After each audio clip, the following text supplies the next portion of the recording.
वही बारा कली आवे के आरती अभी तक ले ना आई। अरे मुझे आरती आ गई।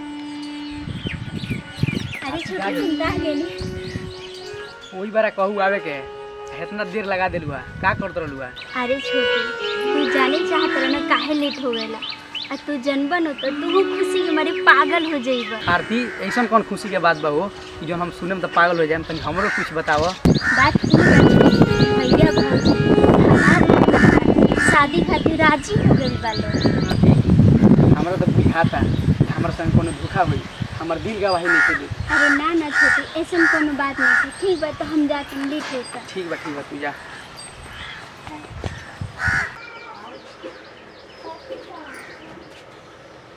हेलो के बोलता? छोटू हम आरती के भाभी बोलत है। तू घरे आ जा तहार आरती के शादी करावे के बा। का घरे आवे के बा? ठीक हो भाभी हम आवत नहीं।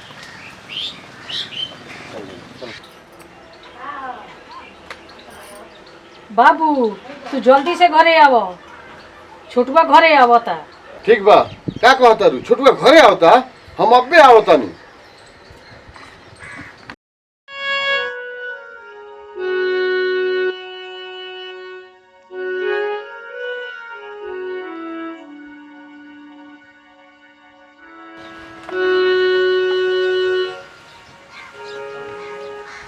आज छोटुआ आवता उ बुझाता कि ओकर बियाह होई।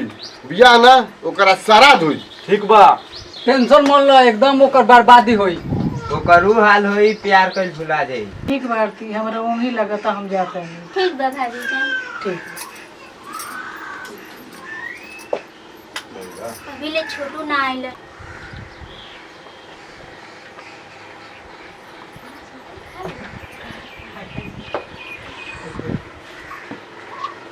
कार भैया भाई बोले लो कहाँ बालो? अरे रूम में मिलो आते मिलो।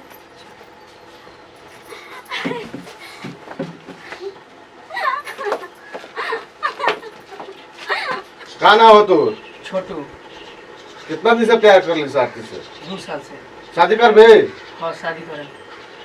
तो शादी ना तो श्राद्ध होई।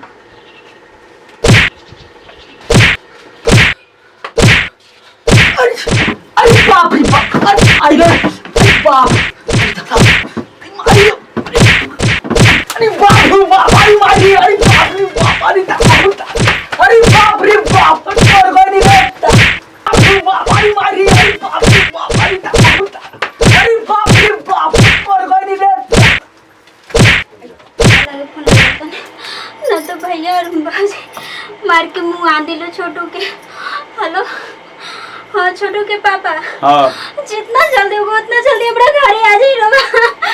तो छोटू के मार के मुंह आ दिलो। अबे हम आवत नहीं। जल्दी आई। आ गई नहीं अबे। बाप रे बाप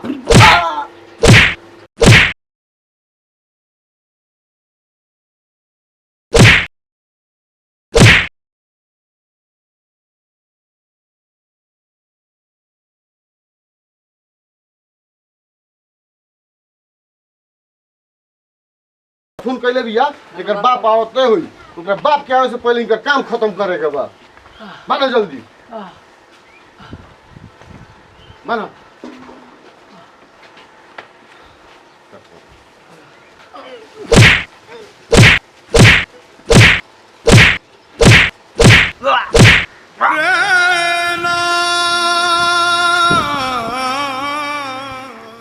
ले आ ये तो नाम हुई ये बिजली के तारे के तार सटा के मुंगा।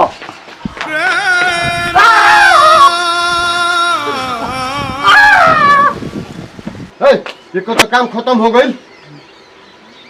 क्यों बाओ घर में? लागत है कि बाप आ गई। ले चलो एकरा के रूम में सुताओ पहले। ले चलो खोलो जल्दी उठाओ। हमारा सब कुछ पता चल गई बा कि हमारा बेटा छोटू के तू लो घर में बंद करके मारा तर लो मुआव तर लो। ठीक बा और पुलिस के हम खबर कर दिले बानी। आरती हमरा से सब कुछ बता दिले बाड़ी। ठीक बा पुलिस के खबर कर दिल बा। तो जब बाहर बैठो पुलिस आई तबे छोटू घर से बाहर निकली है। बैठो जब बाहर।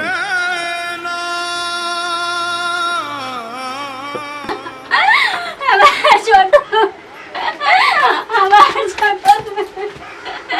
हमारा छोटू ए सोना हमें सोना के मार के मुआ देला सा हमार